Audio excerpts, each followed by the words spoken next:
Ladies and gentlemen, let's welcome Benjamin Latimore, also known as Benny, and mostly Latimore. I'm Maxine Crump with the Baton Rouge Blues Foundation, and before I begin my conversation with him, I'd like to give you a little bit of background.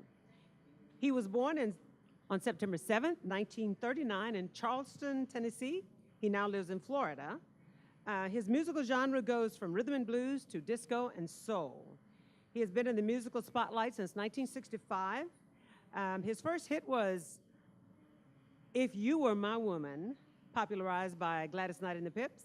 His biggest hit is Let's Straighten It Out in 1974, followed by a string of hits after that, including some of my favorite, Take Me to the Mountaintop and Sunshine Lady. And you might have been fortunate to have seen him on the Jimmy Fallon show. Hi, Benny. Hi. Welcome back to Baton Rouge, because you've been here before. Oh, yes, I've been so here. You have lots of fans here, including myself. So say hello to your fans who came to meet you backstage here.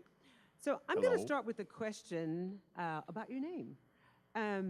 It's not often that an artist can just be called by one name and everyone knows who you're talking about when you say Latimore. Yeah. How has having that one name served you in your profession? Quite well, because it started when I was very young and wasn't even doing this for a living. And people just called me by my last name. You know, my family calls me Benny and Ben, but mostly everybody calls me by my professional name. So I keep my professional name and my personal name. I try to keep that kind of separate. Oh, yeah. You see, so Latimore is my professional name, and Benny Latimore, Ben, to my friends and my family. Yeah, that makes sense.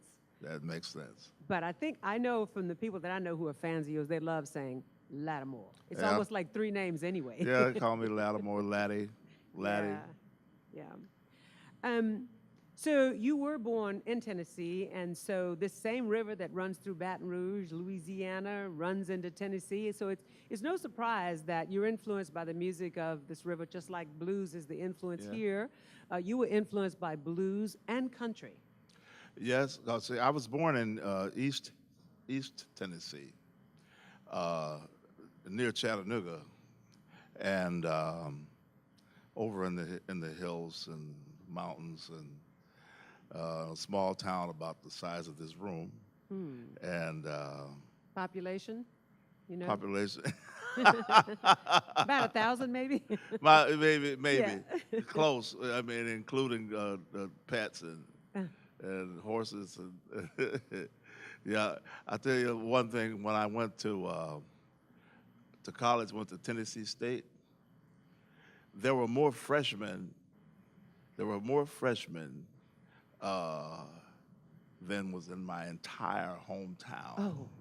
Registering. The people were registering, and it was like a culture shock for me. I've gone, and it was the Tennessee State is a relatively small school. I mean, comparing it to other schools all over the country, but to me, that was really something because, hey, but I made it. But it was tough.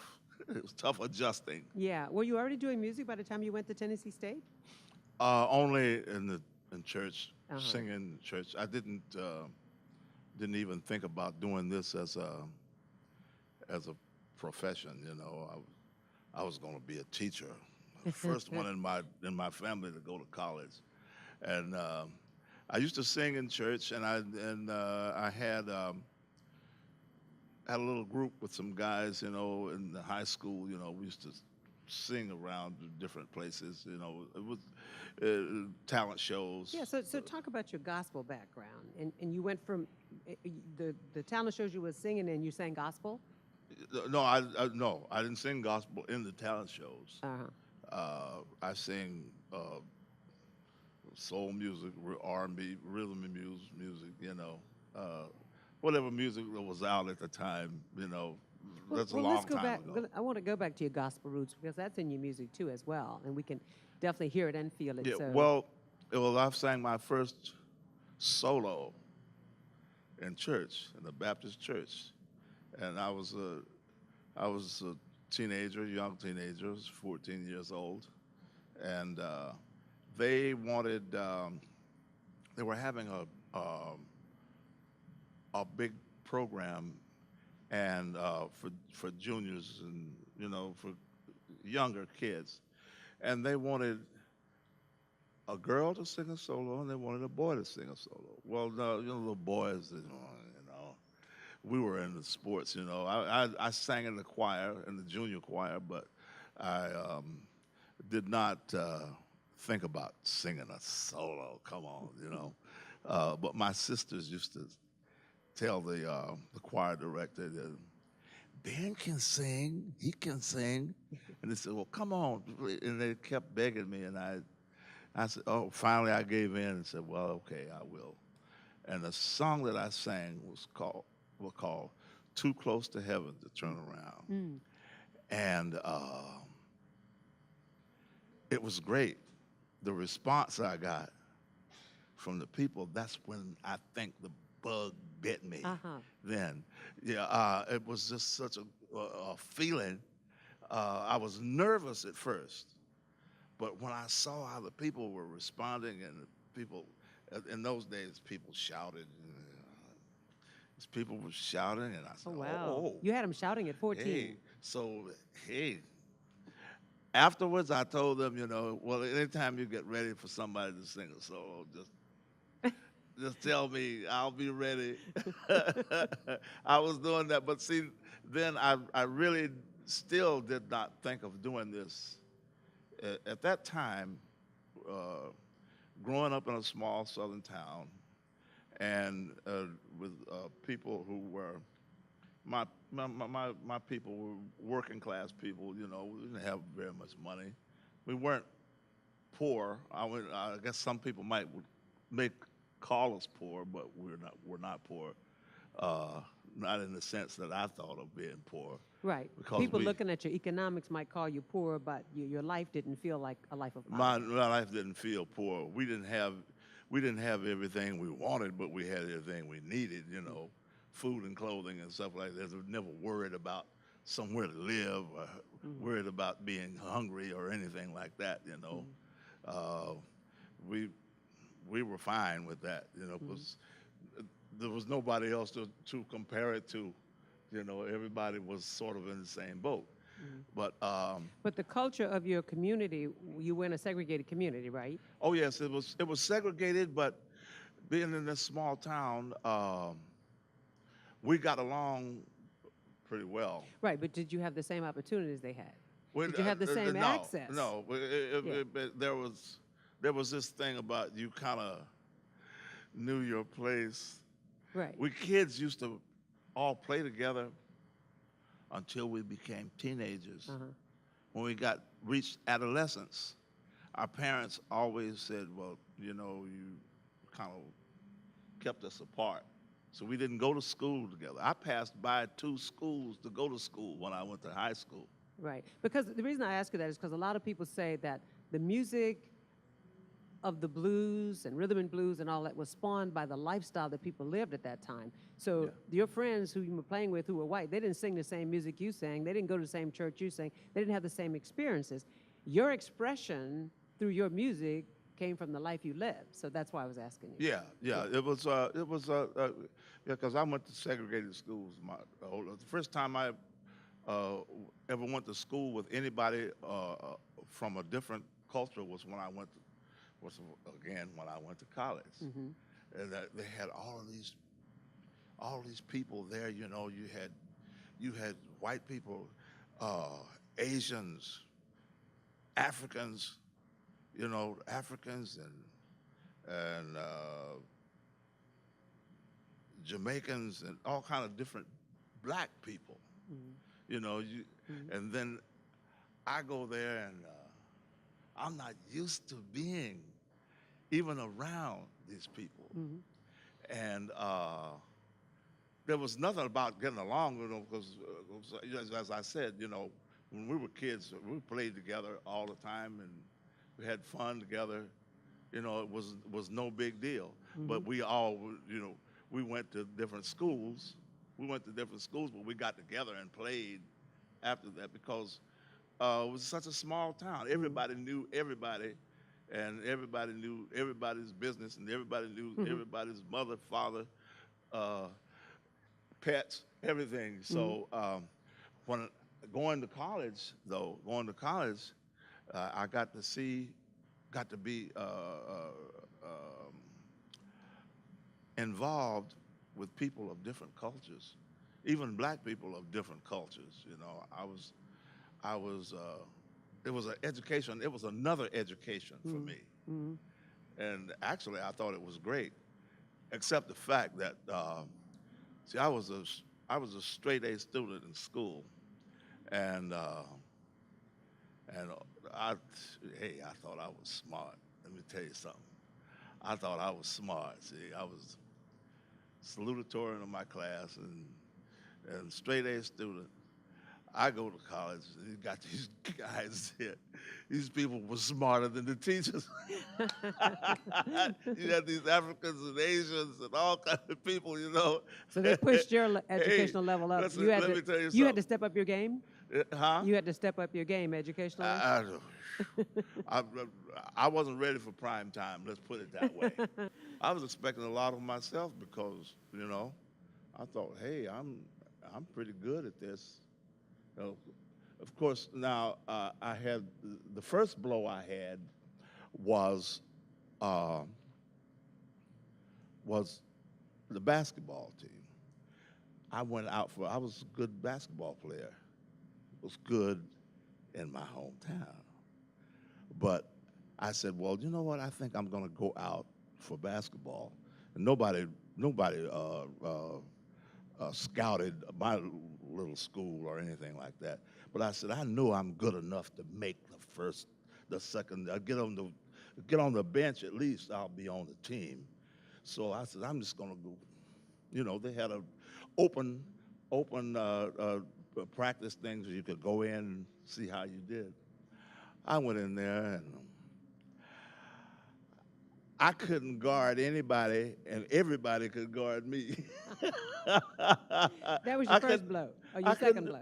Oh no, that was the toughest part about it is I did not make the team, and a one-armed guy made the team. Wow, what a blow! I was like this high. I'm telling you. And then, that's when I said I'm going to kill him on the academics, and then that became the second blow. Yes. By that time, I'm so discouraged. I'm ready to call my people up, say I'm not ready for this, and just go home. I was very discouraged. Then I met some guys who were singing off campus. I met them off campus, and some of them lived off campus, and and sang on campus. And I lived off campus too, but I met these guys, and we started singing.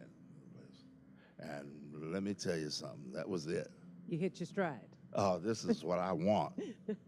I mean, we had so much fun, and I got more and more interested in the singing and less interested in my studies.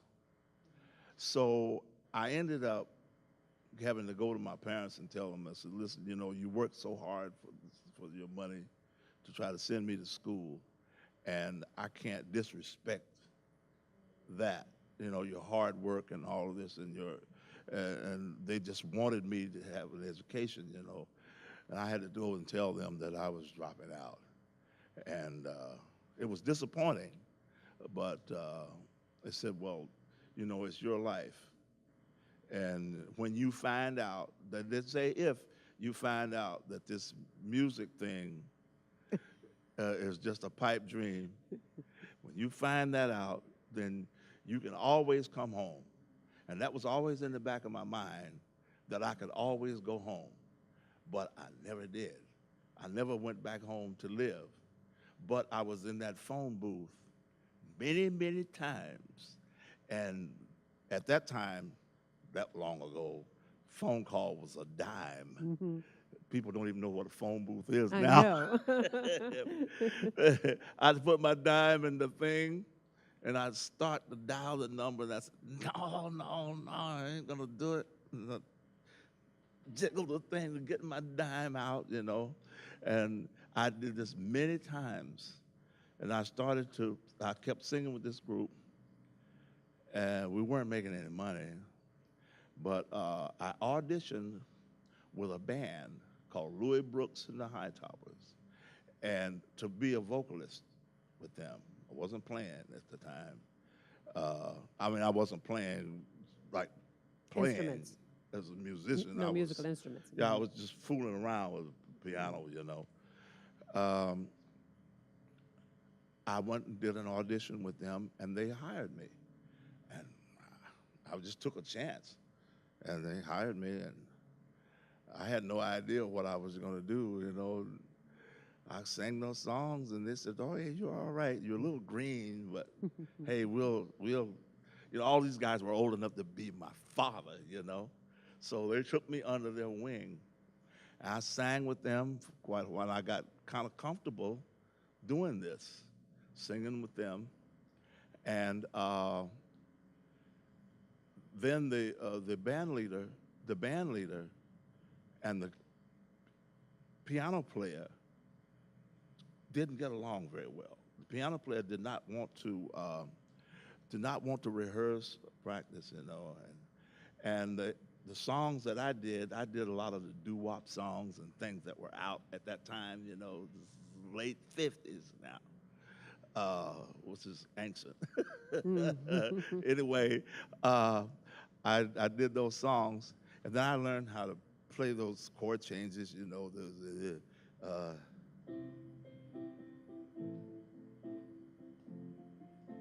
Doo-wop. yeah.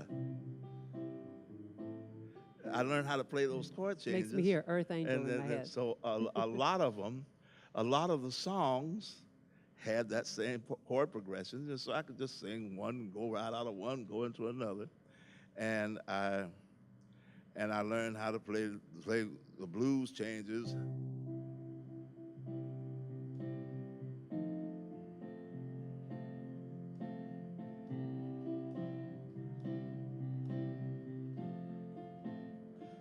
And then that was actually just 1 to 4 changes, and then you go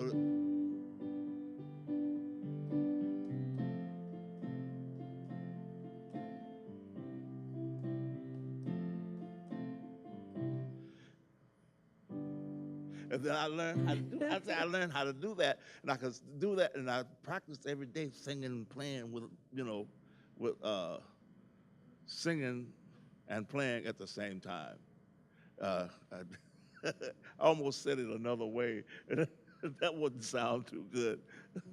So anyway, I did that, and I started doing this on the gigs because he wouldn't learn any of those songs, and in fact he didn't want to play them. He hated those songs, you know. And the band leader told me, he says, how would you like to play and sing at the same time and play with us? I said, I can only play in 1 or 2 keys. I can't play those songs that you guys do, you know. They play, some of the things had jazz changes and stuff, and I couldn't play all that stuff. He says, hey, you come to my house every day, and I'll work with you, and until you learn, you know, because I couldn't read music, you know. I played by ear, but I pick up pretty good, you know. He said, you just come and I'll work with you. So that's what he did, and I kept on doing that. I got a chance to make $3 more a night. And then Good money in them days. then things got kind of bad, and we were working. We had only 1 gig a week. These guys had jobs in the daytime, but I didn't. See, I'm staying in one of these houses where they take in students, And the lady was letting me, even though I wasn't a student anymore, let me stay there and had a room and paid a little bit of money. So I started, and I was playing at this place called Sugar Hill, making $9 a night. $9, and You're hurting us. when I started, but when I started to playing, with and singing too, he gave me $3 more. So I'm making $12 a night, and we would go and we'd play different places on Friday and Saturday.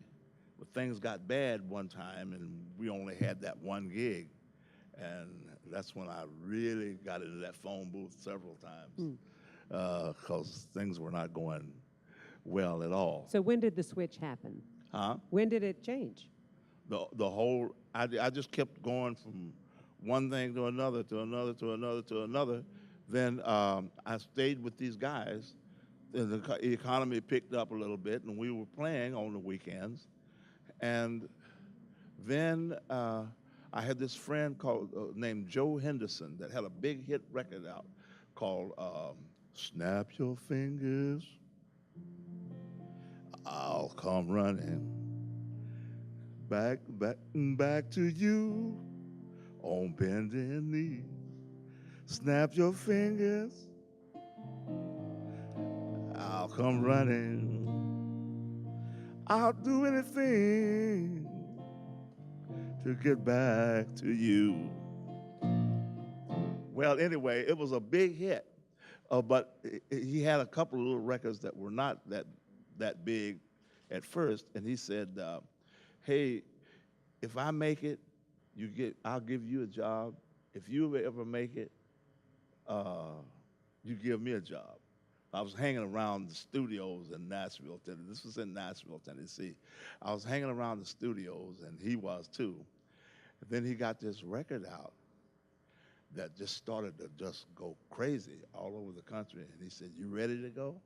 I said, "You really serious about that?" He said, "Yeah." So I had to give Louis Brooks my 2-week notice. And that's when I left to go with him. I traveled all over the country with him. I was playing keyboards? Yeah, I played keyboards for him. I played keyboards and opened up for him. I still only could play in one or two, three keys, but I learned all of his stuff. I learned it, everything by ear, I learned his stuff, and so I would go and we would rehearse with bands. At that time, the artists didn't carry bands. They had house bands in the places, the clubs that we played. And then when we went on tour, there was one band that backed everybody, and the artist would have either a guitar player or he would have a keyboard player. So I was his keyboard player. Mm-hmm. I was his band director. Mm-hmm. And couldn't read music. When did you start recording your own?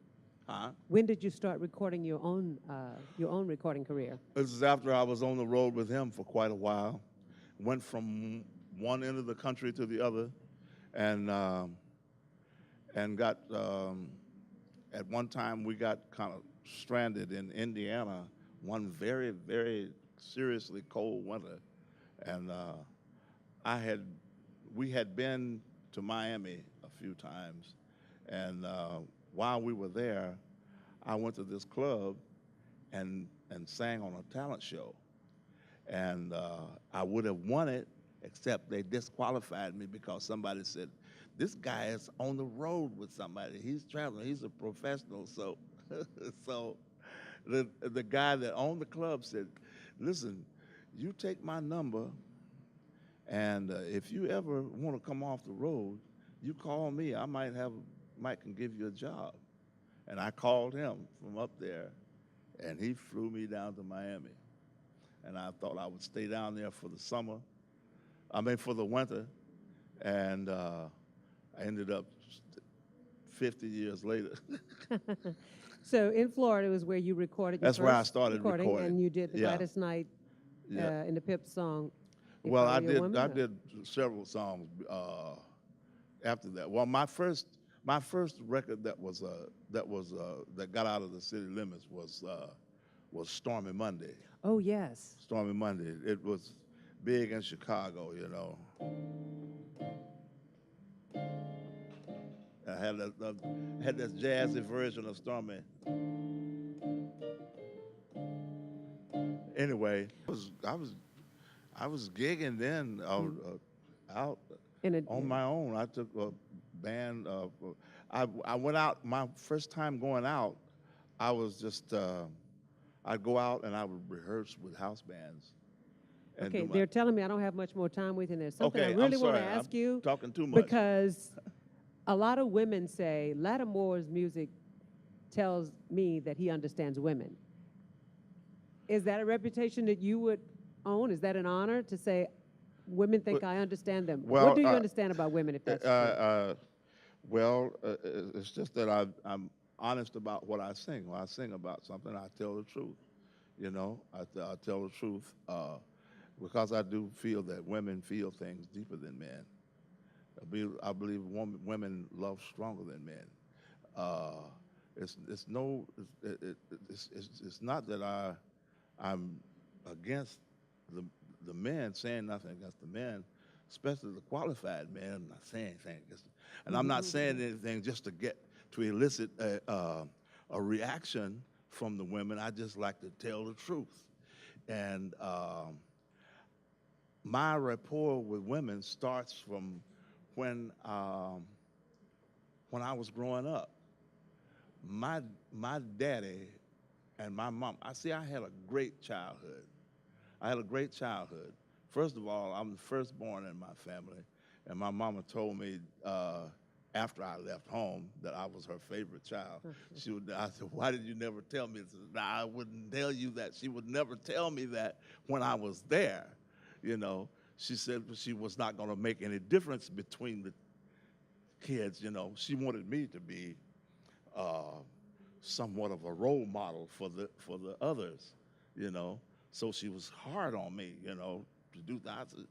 You didn't seem like I was your favorite child. But anyway, my daddy loved my mama, and my mama loved him. I never heard either one of them say anything disparaging about the other. So then I would think that what I would say I'm hearing from you is you understand love relationships, not just women. You understand love relationships. Love relationships. But love relationships are mostly the women seem to keep that together. Mm-hmm. See, I have my wife is with me. That's with me on this. We've been together 45. September will be 45 years. That's a long time, isn't it? For somebody to put up with somebody. I'm talking about her putting up with me. I think I got that. But anyway, I'm the firstborn, and I had a very good relationship with my mother. My mother is the first person I ever heard play or sing, and she used to play guitar and sing to me. I was a little kid. So I'm going to have to let that be it. She was a good role model for you, and it seemed like, if I'm right, if you look back to not making the basketball team and not staying in school, music is your passion, and you're with it. Music is definitely is my. We are so glad. We are so glad of that. But it's my passion, but it's not all of me. It's a big part of me. Well, I knew that, and I was hoping to ask you about those things, but your other stories were so compelling. I didn't think it would have worked to cut into those. So we're just thrilled that you're here, and I think I'm getting the final countdown. Is that why you're looking at me? They are ready for a song from you. Now, you can decide. They can have to come see you on stage, or you can give the audience that came backstage to hear you something that you would like to play for them. Okay, let me see. I do just a little bit of, just a little bit of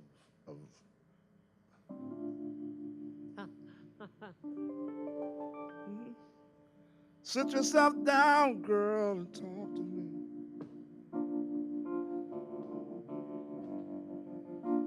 Tell me what's on your mind. Don't you keep on telling me everything's okay. 'Cause if it was, then you wouldn't be crying.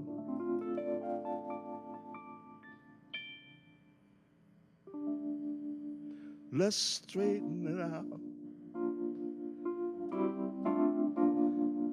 Ooh, baby, let's straighten it out. Okay. Latimore, everybody. Tonight on stage, 7 o'clock. Yeah, yeah. 7:30, 7:30. And I didn't get to tell you how much I admire guitar players, because there's so many guitar players on our show. And I always do a tribute to guitar players on my show, because I learned how to play, make my keyboard sound like a guitar. So I'm gonna play the blues on the guitar tonight. Oh, that would be great. Yeah, it does sound like a guitar.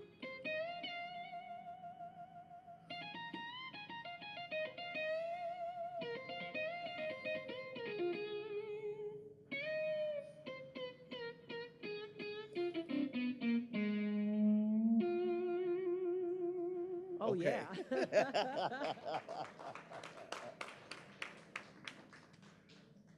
Thank you.